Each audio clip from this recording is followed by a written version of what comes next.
All right, guys, welcome to another episode of Back It Up. I'm John O'Derna, joined as always by my pal, Mikey Salippo, representing the BU Terriers. We're without Pal, I like that. Yeah, you're welcome.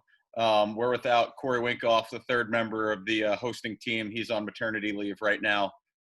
Just had a second child, and we welcome on a very special guest, Coach Casey D'Annoflo of Tufts University. What's going on, Casey? Hey guys, how you doing? Thanks for having me. Thanks for giving me a break from the madness for my three little kids. So I appreciate it. Happy to be here. How did you just say how you doing? How you doing? Got an Irish first name, but I got an Italian last name. So I give it like a 6 out of 10. It's not bad. Yeah. So if you want to give them yours with like the How you doing? There you go. That's good. That's better. I feel like you should be ordering some gabagool. What's great is I had actually some of my guys being like, Coach, you're from Western Mass. And I'm like, no, my dad's from Queens. So like, I'm in between Long Island and this whole thing. And I continue to get it, Case. So feel free to pile on if you'd like. My dad's from Queens as well. Ozone Park. How you doing? There you go. Jackson Heights. Nice. We might have to get a how you doing counter for this episode. There you go. Coach D'Annoflo, why don't you give us a little background on yourself, how you got to this point as the leader of the Jumbo program? Yeah, it's a kind of in some ways, a non-traditional path. I think a lot of guys, in getting in college lacrosse coaching, follow a pretty untraditional path. But, I went to Tufts, graduated in 2006, played 4 years of football, 4 years of lacrosse, and a year of hoops in there, which I know you guys appreciate as we get to hoop it up in the summertime. Yep. Our game in the summer of 21, I'm sure is going to be pretty rusty at that point, so we'll have to figure it out. But so graduated and really thought I wanted to coach college football, and so I couldn't really get sort of the GA opportunity that I wanted out of college. So I went and worked at a prep school at Taft. I put my application into about 40 different schools, and one got back to me. And thankfully, they were desperate for somebody who was willing to make no money and do a million different jobs and live in an apartment that was about 100 square feet with, about 100 9th and 10th grade boys. And I was like, sign me up. So my plan was to be there for 2 years and then sort of try and go and coach Division I college football. And after my first year when I was coaching football, thirds basketball, and I was an assistant varsity lacrosse coach, the varsity coach left. We were terrible. We were 3-10. With wins where we barely scraped by and won. And I was 23, and they were like, hey, do you want to take over this dumpster fire? And I was like, yeah, I'm going to be a great coach. I'll figure it out. And then after my first year, we went 4-10. Got our teeth kicked in on a fairly regular basis and realized, man, I got a lot to learn. I got to figure this thing out. And then once I started really, knocking on people's doors and trying to learn how to coach and doing all that stuff, really, really fell in love with coaching lacrosse. And was there for 9 years. Was there as the head coach for 9 years, 10 years overall. Coached football the entire time I was there. And then when Coach Dales took the Brown job, I just sort of I kind of called around to, implore some of my fellow alums to apply for the job, and they were like, "Hey, you should apply for it. Just throw your name in the ring, see what happens." And I did, and was lucky enough to get an interview and. Felt like I, just said, hey, listen, this is what I want to do. This is my plan. I'm an alum. I want to play fast. And, felt like overall they might have thought I was the right fit. And now just finished in my 4th year and head into my 5th. And, just really, really enjoying it. Good to be back up in Boston. Good to be back in the brown and blue after a little 10-year hiatus. And just, love working with the guys and love the situation that we've got right now. So that's kind of the Cliff Notes version of my, come up in story. Awesome. And what are you doing with your guys now to stay connected? Obviously, we were talking about it before. You guys kind of knew the season was ending right before you got to beat up on Salippo's alma mater, Ithaca. I watched body bagged. I watched the replay of that game. I think you guys just scored again. And I think obviously it all happened abruptly. So I'm curious, what have you guys done since then to kind of stay connected and keep the ship going? Yeah, no, it's a great question. I mean, I think we, one of the things that we wanted to try and do was, we obviously our guys love spending time with each other. They all the all the guys live together on campus or off campus. So they're with each other constantly. And we felt like, our best bet at being successful next year was to try and do the best that we could to simulate a season this year. So basically what the guys did on their own was they broke themselves up into small groups, and they were communicating with one another in those small groups pretty much every day. And we use Slack as a platform to communicate. I don't send emails to my guys anymore. Everything's done on Slack. I stole that from the guys down at Yale. And so they're constantly communicating over that. And then basically what we decided to do was really kind of 2 weeks after that Ithaca game. So we're talking sort of like late March at that point. We decided, myself and Danny Murphy and Stephen Toomey and the other coaches sort of decided, like, how can we simulate the season best we can? And we thought, all right, well, we usually play 2 games a week. Why don't we come up with a list of challenges, that these guys can choose from, and make them, physically challenging, mentally challenging, incorporate strength and conditioning, footwork, wall balls, etc., and have them compete against each other for who can get the best score, and really sort of pass those out on Sunday, give them the entire week to potentially, attack those challenges. And then at the end of the week, whichever guy got the best score was sort of the winner of that week. And we did that all the way up through Memorial Day weekend, which is when we ideally want to be playing until. And I think that was a really good way for our guys to, compete against each other, but also work within their small groups to compete. And, on top of that, we were having, optional class meetings every other week, and we were having optional team meetings every other week as well, just to touch base and just to see how guys were doing, and really more than anything kind of keep tabs on them, and then also just like, hey, how's, because everybody's in Zoom classes, you guys know, so like, hey, how's it going, like, what are finals looking like, what are your jobs and internships looking like this summer, who needs help, what are some good things you guys are reading, just a way, like, kind of a conversation that we would have in my office, if the season was going on. It wasn't like we did no whiteboard work, no film work. It was really just an opportunity for us to catch up with one another and stay connected. So, a little bit of the competition piece, which I thought was great, but more so just finding ways to, make those, actual, as close as we can to personal interactions with one another. Now, have you guys onboarded your incoming guys yet, just in terms of, like, sort of bringing them into the fold of the program? It's kind of like that middle time, right? Like, high school might still be going on in some places typically. I'm curious to hear about that. Yeah, we try to get those guys involved. I think the most challenging thing for them is, that they were missing out on their senior year. And, I know for, both of you guys and for me as well, like, your senior year season is just so, impactful for you. Like, it's great to compete for a championship, and it's great to, try and, win all the accolades and stuff like that. I mean, for me, it was, like, so incredibly consequential in developing me as a leader. I was a captain my senior year of high school in lacrosse. And that was just, that was huge for me to, like, learn how to hold other guys accountable and learn how to lead and learn how to find my voice as a leader. And I know for those guys, that was really challenging for them because, even some guys that we have coming in from these fantastic programs, they weren't really doing much. Or some of these guys that are coming in from these great programs, great high school programs and established high school programs, this was really their first year where they were going to get to be the man, whether that was at a goalie or in the midfield or attack spot, and now they sort of lost that opportunity. So basically what we did was we had the older guys draft them into their small groups and just try and get them to sort of communicate, with the guys at large. And then it was up to the guys, up to the incoming freshmen, whether or not they wanted to compete in the challenges. That was totally up to them.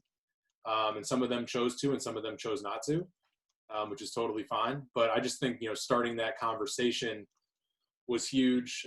They'd been on campus in February and met the guys and met they came up for a scrimmage and, saw everybody on the team. But I think it was huge for them just to be able to interact and compete with their future classmates. So, pretty unofficial overall, but I thought just a good way to sort of, like you said, onboard them in a very, sort of low impact way. Well, I was there for the Ithaca pounding, and I need to ask, it was a 9-man ride, right? I mean, you weren't 10-manning. You were rotating a pole up, going 3 across, taking a D-midi out of the box and shooting him down to an attackman, right?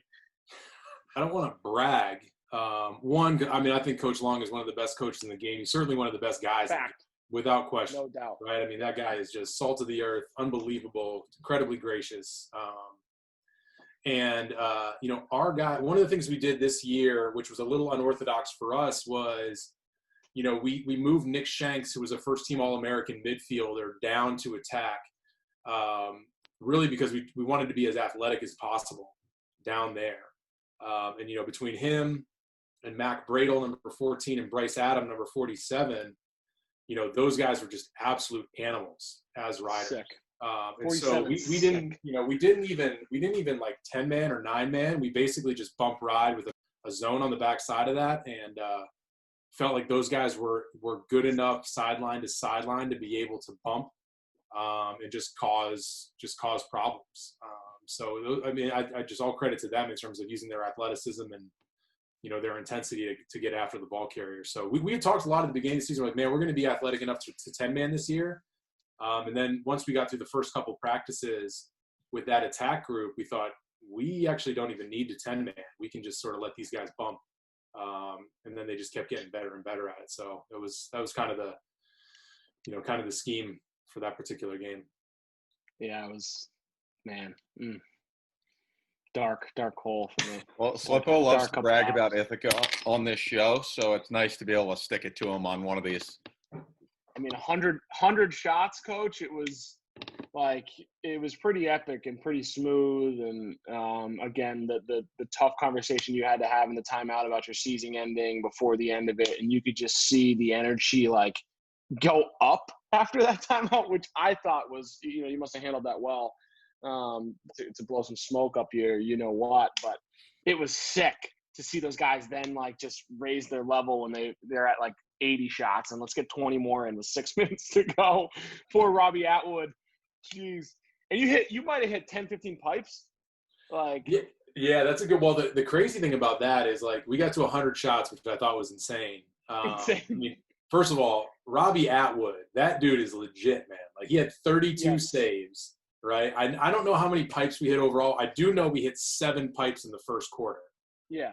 Yeah. And and again, I think under the circumstances, we really we tried to play the seniors at the end of that game, and we didn't really, I think, like you said, the energy went up. That's all credit to them. I don't think I handled myself particularly well, in that huddle, but, all credit to our guys for just, firing up and finding another gear and really playing for the seniors and wanting to send them out the right way. So that was pretty cool.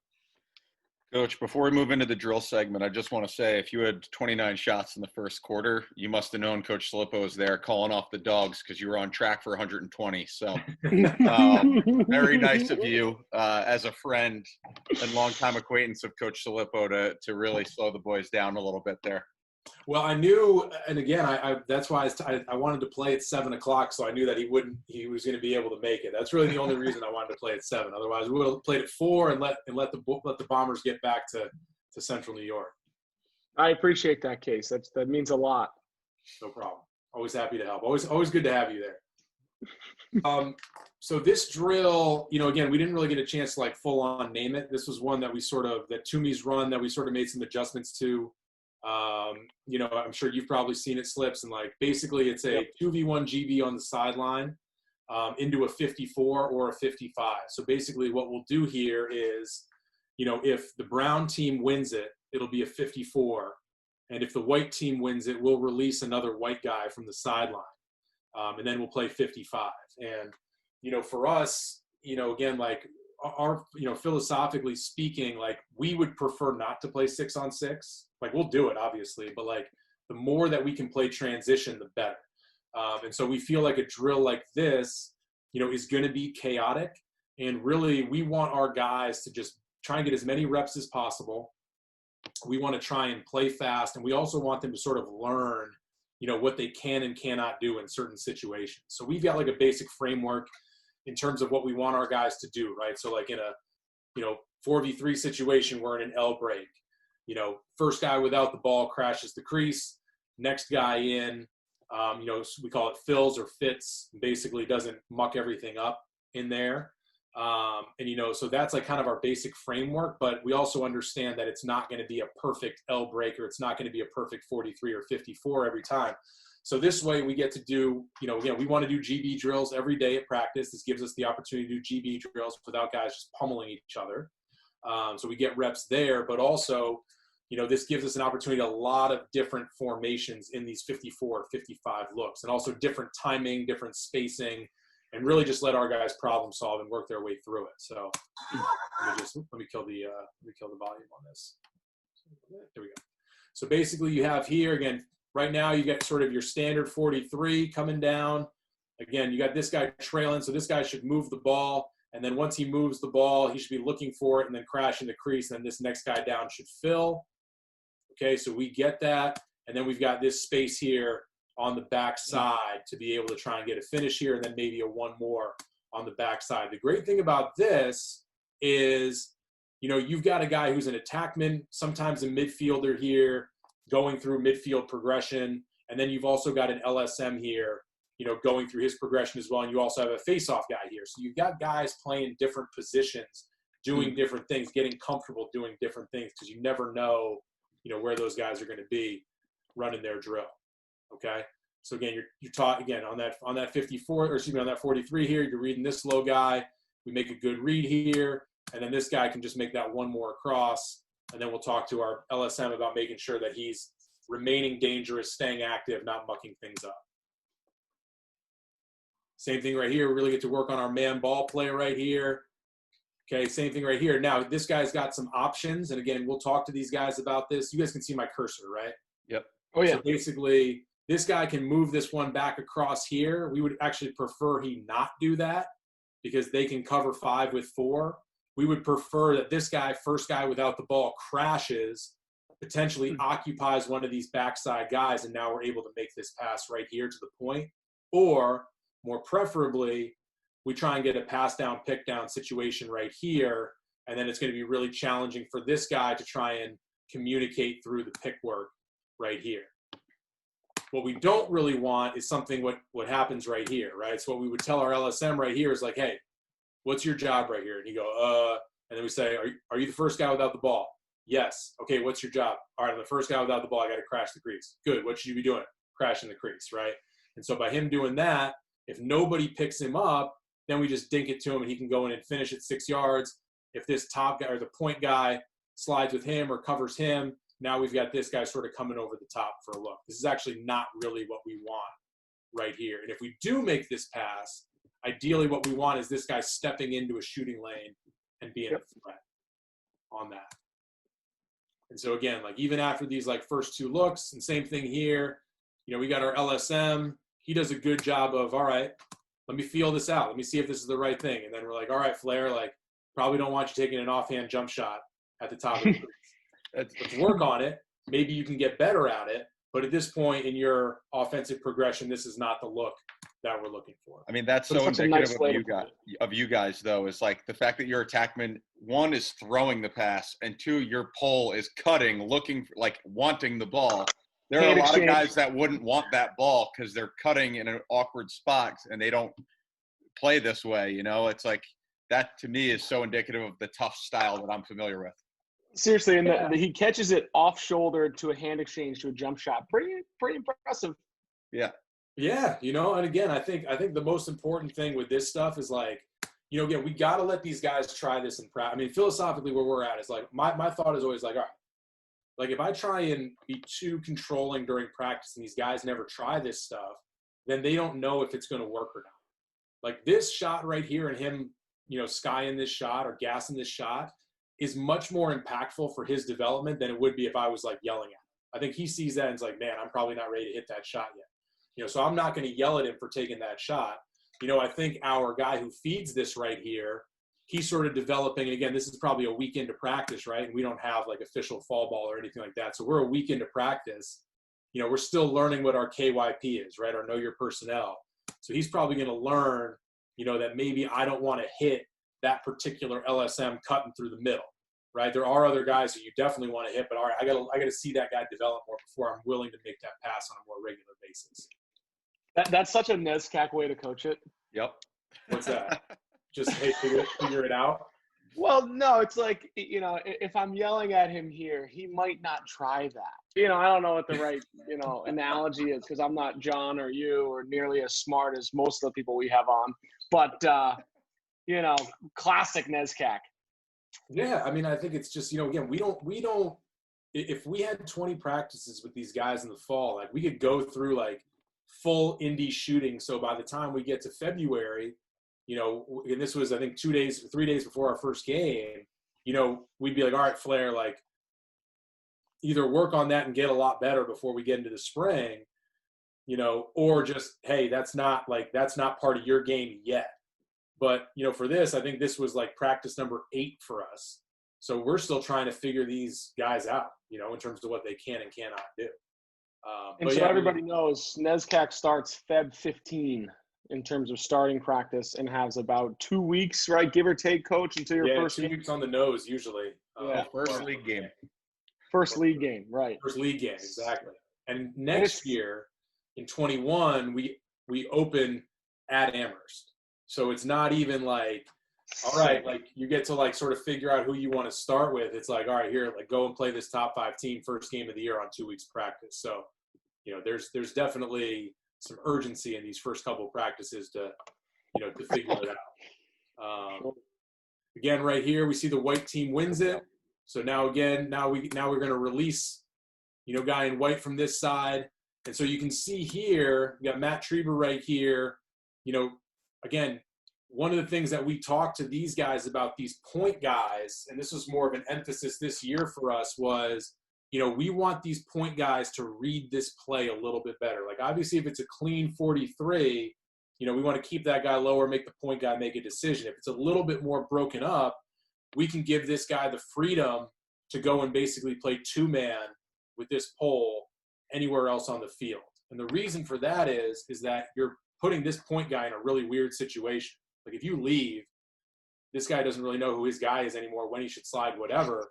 But also, whoever this guy coming down with the ball is, that guy's man's not prepared for a pick over here in transition. So there's no way that they're going to know to communicate through this. It ultimately ends up not really working. We get the pass down, pick down here. And because of, Trieber coming up high, he ends up sort of getting out of the play, but now he's sort of into this follow position. And again, we didn't draw this up. We're just letting these guys figure it out. Again, like basically these guys have captain's practices all fall. Like, we don't see them. It's all organized by them. First couple of days of practice, we get out there and, we're like, all right, show us what you guys have been working on. It's not like, all right, we're running this. It's like, all right, let's just roll the ball out, let these guys play. Show us what you guys have been working on. Show us sort of the personnel that you guys have been plugging together. We get a couple of these practices on film, and then we're like, oh, wow, we really like this, or let's scrap that. And so this was one of those things, too, where, this guy comes high. You watch the first part of it, you're like, I don't really like that look. But now you get this pass down, pick down action here. This point guy sucked all the way over here. They lose track of 13. And now all of a sudden we end up with a 10-yard step down. And there's really no way for opposing teams to simulate that kind of action in practice, right? Because again, like we might do that once. That's not necessarily something that's in our playbook. We might run that once. It might look completely different the next week. It's just our guys reading the situation and reacting to it. And I think that's one thing that, helps us be a little bit more dangerous in transition on the offensive end. It makes you unpredictable. Right. So again, same thing here. Brown picks it up. So we end up with a 55 right here. Same thing. You see a little pass down, pick down action. First guy without the ball should be crashing the crease. He does. He ends up sort of blocking off this guy. And now we get some action on the backside. And again, same thing right here. They're just sort of figuring it out. What's our spacing like? That guy leaves. All right, now I'm open. There's your boy Kurt Bruin right there. Gets pretty nasty. Yeah, I know. We screwed that one up. Yeah, you did. He's good, man. Yeah, he can score a lot of goals for us before it's all said and done. Casey O'Neill, you heard it first. We screwed that up. All right. But again, just a really good job of like, again, this isn't whiteboard stuff. This is like sandlot stuff. Like basically get into open spots, call for the ball, let them know that you're open. We get some very basic tenets in terms of what we do. And these are freshmen, right? This is like their 7th or 8th college practice. They're just, trying to figure out what we do. It's a really cool way you empower your guys to just play and to just figure it out. Like it's really unique style of coaching that, to your point, even though I chirped the whole NESCAC model, it allows them to learn by making mistakes and that growth mindset as you kind of push it through and empower them, to make mistakes. It's certainly a powerful way to learn and to win and to grow. Yeah, no, I mean, I think you're right. I mean, obviously, you coached at Williams and Johnny O, you coached up at Colby. Like some of this is philosophically me. A lot of it is like the function of our schedule, right? Like no fall ball, right? And then it's like you had 2 weeks before your first game and then you're playing 2 games a week, right? If I was like you guys and I had 20 practices in the fall and we played once a week, we could have a lot more structure. We could have a lot more, we could have a thicker playbook. But, for us, my neighbor decided to turn his weed whacker on. For us, it's like, hey, listen, like we don't have that much time.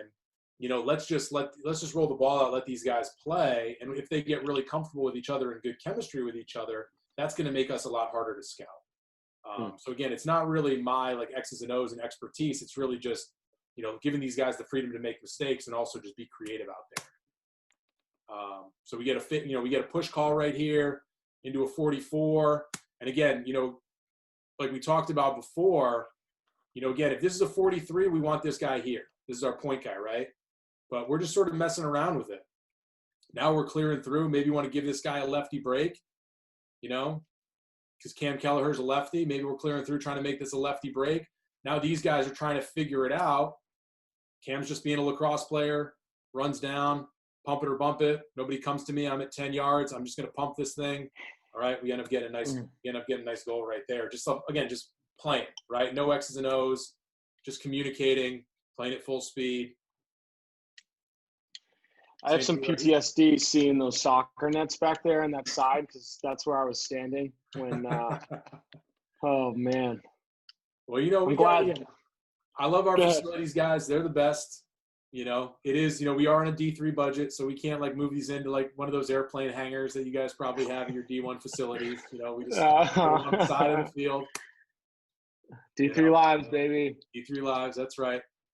Now we got a little pass down, pick down here. Same thing right here. We're coming through. Okay, first guy without the ball's crashing on the backside.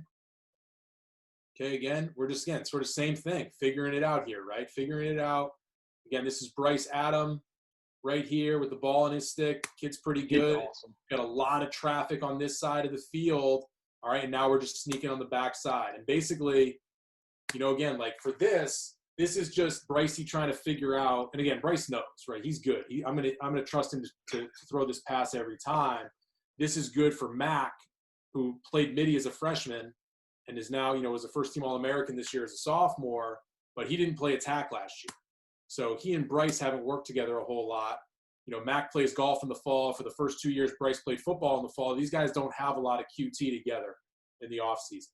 Okay, so these guys are just trying to figure out, hey, is Bryce going to throw this pass? Where's it going to be? All right, what's that going to look like? So it's just, again, like weird situation. Yep, put it in the box. Yeah. Good feed. That's why Bryce. Is that 47? What's that? Is that 47, Bryce? On the pass. Yeah, he's I like to call it all the time. He's a problem.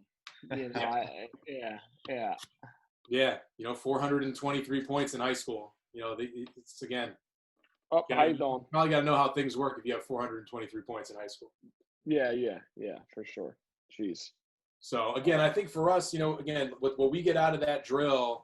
Casey, we get GDs out of the drill, we get transition out of the drill, we get just these guys playing. And again, like if you're a big structure guy, like you can add way more structure to it. But I think for us early season, let's create a bunch of funky situations and just see how the guys react to it. And a lot of the stuff that we did offensively in the first 3 weeks of the year, which is basically how long our season was, a lot of that came from seeing it on film and being like, well, what were you guys doing here? I'm like, well, we noticed that when this happens, I can clear through and we have space. It's like, great, let's do that more. All right, let's set up drills so that we can practice that more. So, a lot of it was just sort of reading and reacting from the coaching staff's part as well on the offensive end.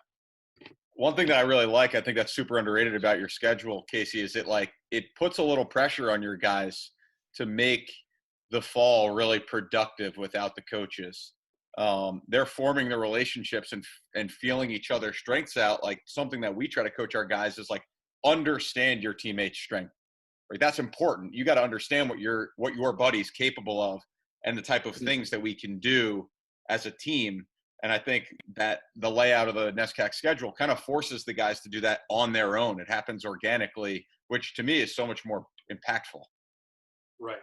Yeah, I think, one of the things I talk to kids about in the recruiting process is like, hey, listen, like if you need a coach like banging on your door all the time, telling you to get to work and doing this and doing that, like we're not the place for you. So I think, we benefit from recruiting a lot of kids who are self-starters, just because we don't have them under our thumb. For 9 months out of the year, we have them for 3 at best. So, that's a credit to those guys. And, like you said, like it's we went from, we played Colby and Springfield, and then, we played, and then we played Amherst, who was number 2 in the country on Saturday, and turned around and had to play Ithaca on Tuesday after they had just beaten Cabrini, who's the defending national champs, on that Saturday as well. So I think that's just for our guys understanding, hey, listen, there's no games off. You got to bring it every single time, and that fuels practice and that fuels the competition. And again, you guys have been in the NESCAC coaching at some point in your coaching careers, and you just understand what a grind that Saturday, Tuesday turnaround is. And so forces our guys to really keep the urgency up during the week of preparation. Right. The SEC, Division III lacrosse, is the NESCAC, man. It's just every week, strap it on tight. Yeah, same level of athleticism as SEC football, too. Oh, for sure. Well, that's why you're coaching. You said you wanted to be a college football coach. That's right. So. No doubt. There it is. Except for 2 games a week, right? Like you said. That's like right. You alluded to. Well, let's dive into the game you actually just touched on.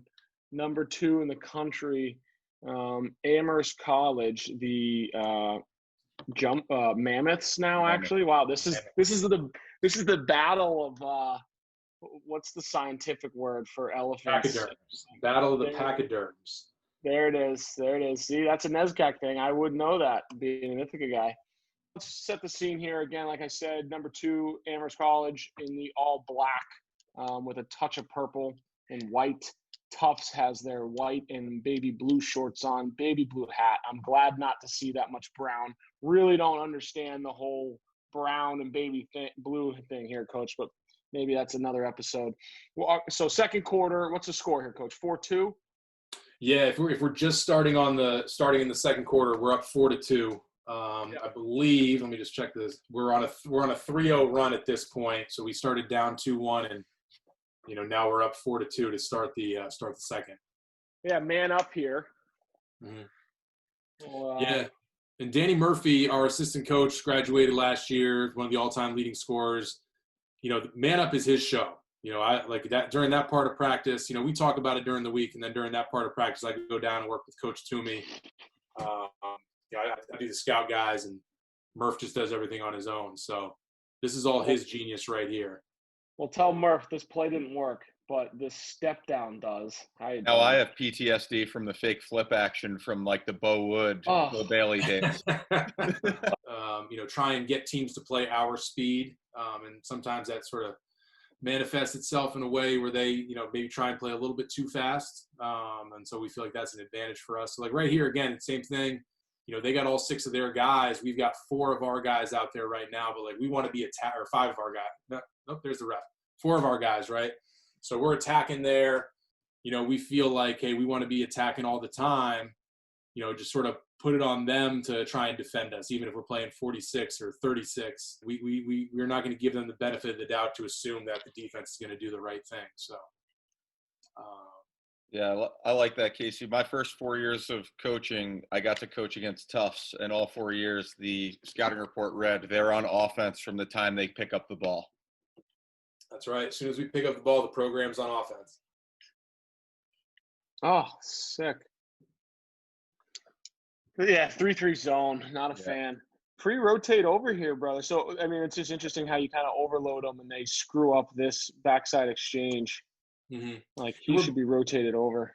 Yeah, and again, I think with this one, and Murph was really the architect of this. Coach Murph was really the architect of this like 1-4-1 pop zone offense, and again, like we in the same way that we play man offense. This is a ridiculous goal, by the way.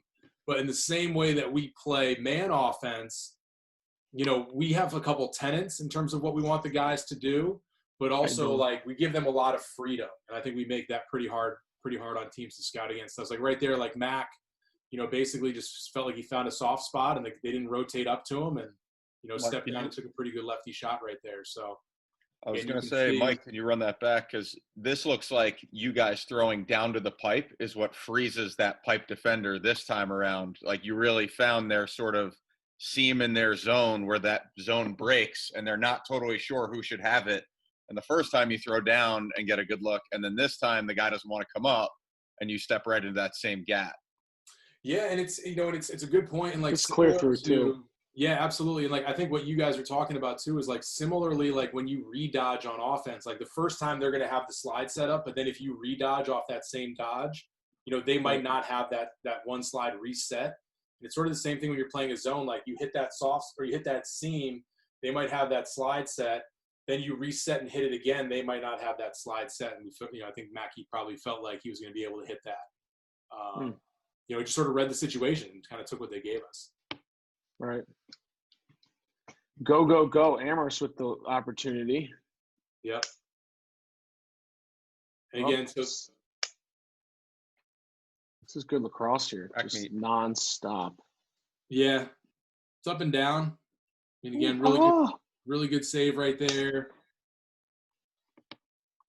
Mace plays a really, really high arc, gets the thing in and out. That was something we worked on big time with him this year, was getting the ball out of his stick quickly, create some transition here. And again, you see this sort of pass down, pick down. That's our point attackman coming over the top. I'm jumping up and down on the sideline there because I'm pissed because one of like our cardinal sins, is again, you see our short stick D midi just standing there kind of getting in the way, right? Like basically either clear through, support with space, but don't stand there and bring a free slide. Right, and he was the first guy down without the ball, right? He's supposed to cut the crease there. Absolutely, crash the crease. First guy down without the ball. Again, a little. I'm stealing that. Here. Yeah, sorry. Go ahead. We did that. I'm stealing that. Because Coach Kelleher and Coach Kerwin are like besties, and a couple years ago we manufactured a lot of really good looks with just that because you can collapse everybody around that cutter, even though it's a guy we don't even really want to throw the ball to. Right. Oh yeah. Yeah, it's really cool. We cut to a 1-4-1, but I like your first guy without the ball crash the crease. I mean, we have so much time to screw it up, just in terms of our coaching. And I'm like, well, we can KYP here because, this guy can barely pass and catch. And, but to your point, it's like crashing the crease is going to manipulate defenders anyways because defenders have rules. And to them, they're going to, follow their rule set more times than not, regardless of what the personnel is, especially in transition. So I'm stealing it, crashing the crease. Less is more, coach. Ooh, hey, Don. All right. No doubt. Yeah, I think right here, again, like I think we do a really good job on ball. We, obviously this is something where we just have to, be a little bit more head on a swivel on the backside. I think like right here, again, we're almost, we're so worried about, trying to, okay, or if they, are now we're in our adjacent slide package and I've got to get over. Actually, what the problem here is that these two guys right down here low don't communicate, and basically we've got that covered and now we've got to split on the backside and we're worried about the wrong guy right here. We've got to worry about splitting these two guys on the backside. We're worried about the front side, and because we're worried about the front side, we lose track of this guy. And this kid Coffee from Amherst is a really good finisher, does a good job just cutting into space. We just get there half a second late, and he ends up catching and finishing right here. Jeez. So again, this is Colin Minikis. He's a pretty good player. I think the biggest thing here, is, are we, making it hard on this guy? Are we getting on his hands? Just make him uncomfortable. Like, you don't have to strip him, but again, get on his hands, make him uncomfortable. It's going to be a lot harder for him to take that shot if you're on his hands. Get beat, great, we'll slide, but be aggressive, stay on hands. Yeah, I was going to ask, I mean, like you said, that's Colin Minikis versus Short. Are we thinking like we want to go here? Or are you thinking, I mean, he shoots this from back at Amherst College, but like, do you want to slide to that? You don't care? You know, what are you thinking there? In this particular game, you know, again, like basically, you know, in this particular game, one of our points of emphasis was if we end up getting inverted, you know, especially against one of their good attackmen, like we want to be early to slide. Normally we don't have to be early to slide, but in this situation, we want to be early to slide. And so one, you know, we don't stay on hands, and two, we're not early enough to slide. So it's sort of a double whammy right there. So again, Amherst gets another one there. You know, so now we're in a 7-4 game. You know, again, not really a whole lot of panic from us. And again, we come down, we stick this one right here. And this is, I think, a really good example of, you know, that 21 to 54 drill that we were looking at. Because again, you get sort of the, you know, this 44 action right here. Maybe it's 45 action. 55. Right. And basically, you got a pass down, pick down with a 2-man. And then basically what happens is our point guy comes down, and we call this an L dodge. I don't know. I mean, it's basically just you have a pick set for you and you don't use it. So basically you approach the pick like you're going to come off it, and then you cut down the backside. And so we'll call that an L dodge. And this is just Nick Shanks, you know, reading the situation. You know, they're so worried about him sweeping over the top because he's scored goals like that. And now he L dodged down the backside. He's got an 8-yard hands-free, you know, shot on the run. So projecting the screen is just hard to cover. You know, it's really in both hoop. It's definitely a hoop thing. You know, your help is the picker's guy, right? I mean, essentially, Jo, and how a lot of defenses coach it. So when you reject that, defenses a lot of time aren't ready and have to go adjacent. And how you doing? Another goal. Shut up, coach.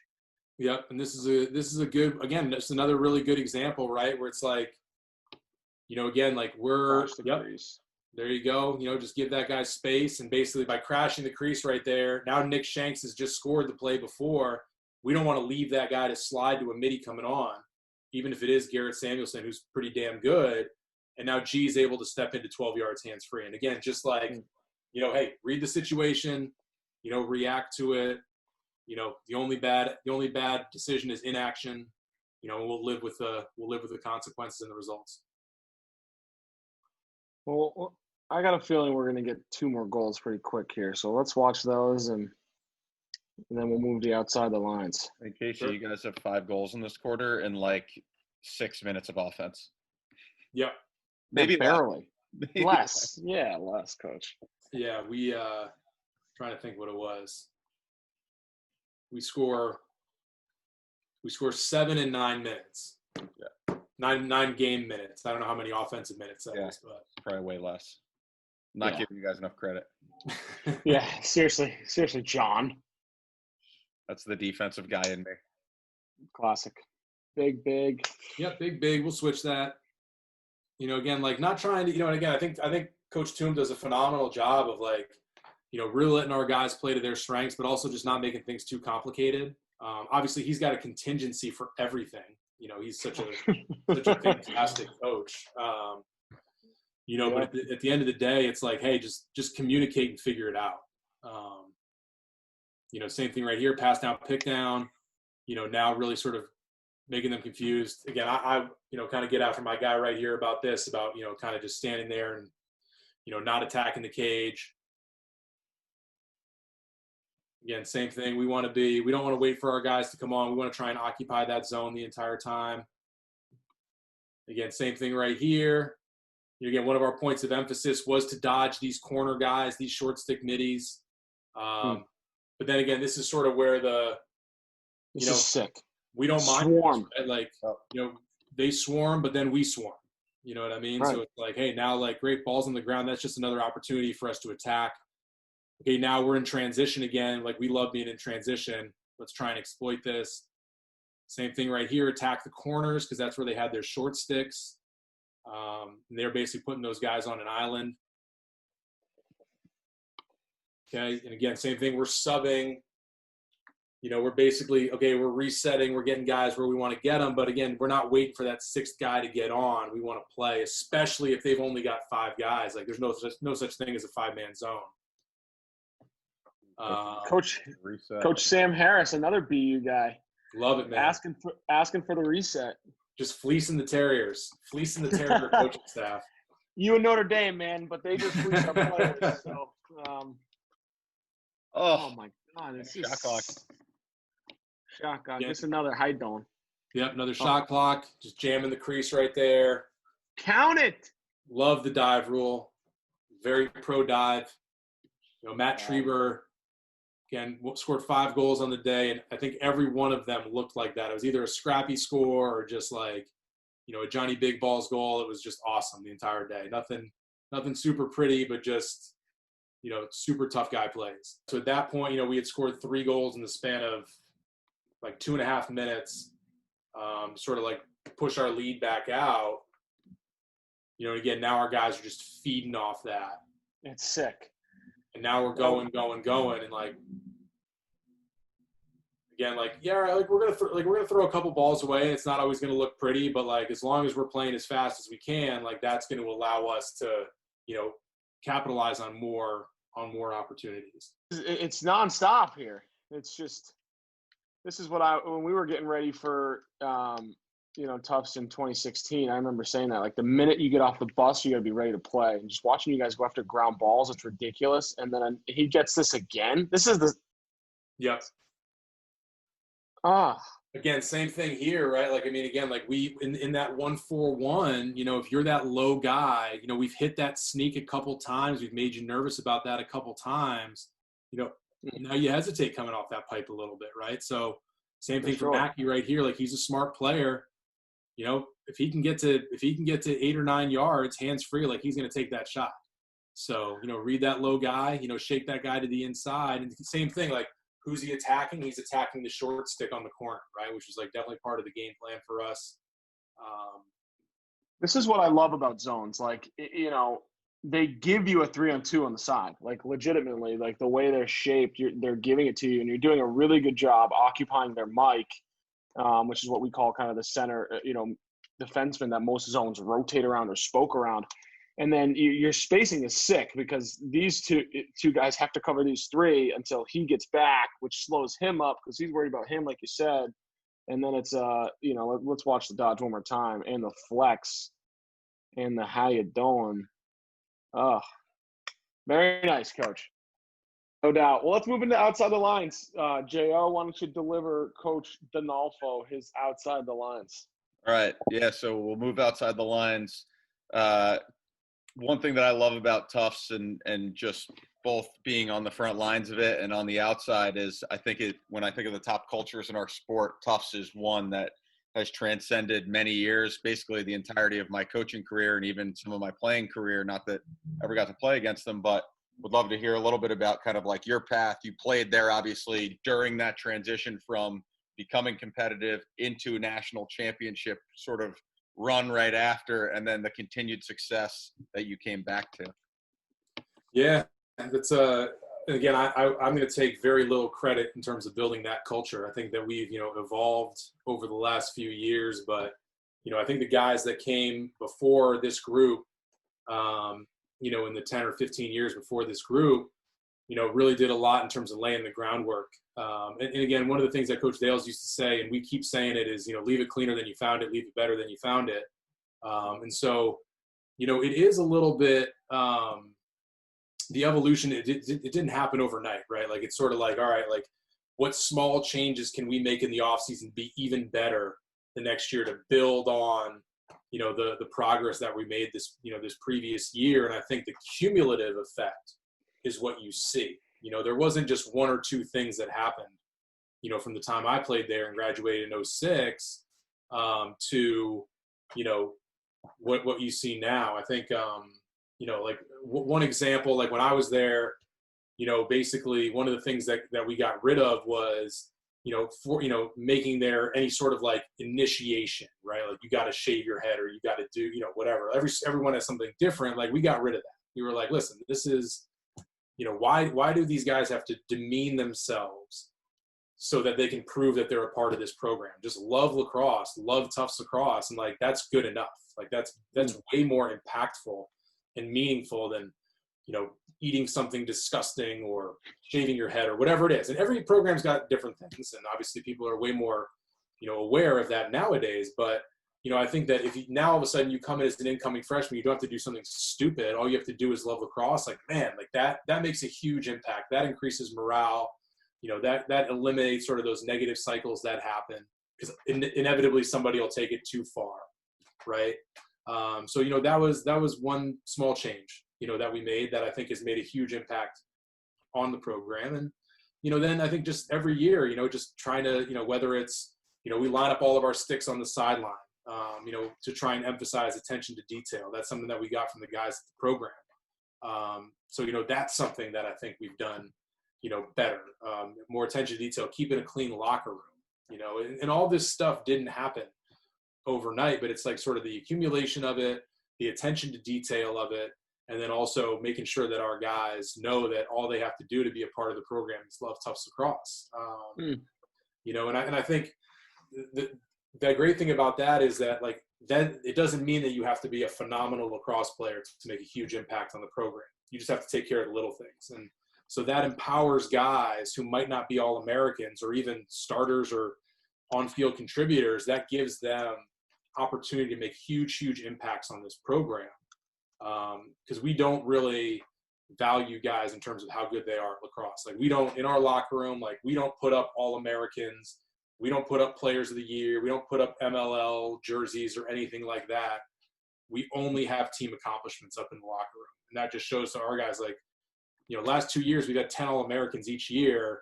You'd never know that walking into our locker room. It's just team accomplishments, and then pictures of the guys, who have graduated, the alums that built this program. So and I think, just the more that we can champion, what our guys are doing from a team aspect and doing all the little things, those are sort of the building blocks of the program, and ones that I didn't really have a whole lot to do with in terms of putting down, but ones that we want to continue to perpetuate and build on, as we try and make this thing better and better.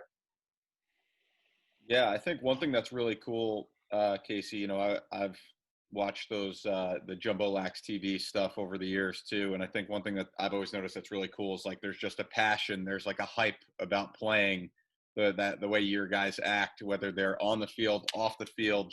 You guys could be in a tight game, you guys could be up by 10, and it seems like no matter what, there's just like pure joy in playing Tufts lacrosse, which I think is a really cool thing. And not every program has that. So I think that's a really cool thing that I've always admired from afar, before your time and obviously now during your time. So there's not even a question there, as much as that's something I just want to highlight. I think that's very cool. Yeah, culture is king, and you guys have it. I appreciate that. I mean, I think, like I said, it's the guys that came before me, it's the coaches that came before me that started all that stuff. And, like, at the end of the day, like, we're trying to compete, we're trying to have fun. And again, like, I feel like we have fun at practice. It's not a tight environment, it's competitive, but, like, Slips, I've seen you coach up close and personal. Like, Jono, I've seen you at camps and stuff like that. Like, like, there's not a lot of yelling and screaming. There's, like, a good amount of ball busting. There's a good amount of competitiveness. Every drill's a competition. I'm getting on guys from just, busting their chops about not winning a drill and stuff like that. And I think that, when there's no fear of failure and there's no fear of making a mistake, guys play looser, and the looser they can play, the better they can play and the faster they can play. And, we just really try and play that up as much as we can. It's awesome. It's awesome, Coach. I think, I can't speak for Jo, but we greatly appreciate your time. And we know you're on day like 91 now. What's the Instagram say? 91, 92 with the 3 kids? I think today's 91. I think day 91. Okay.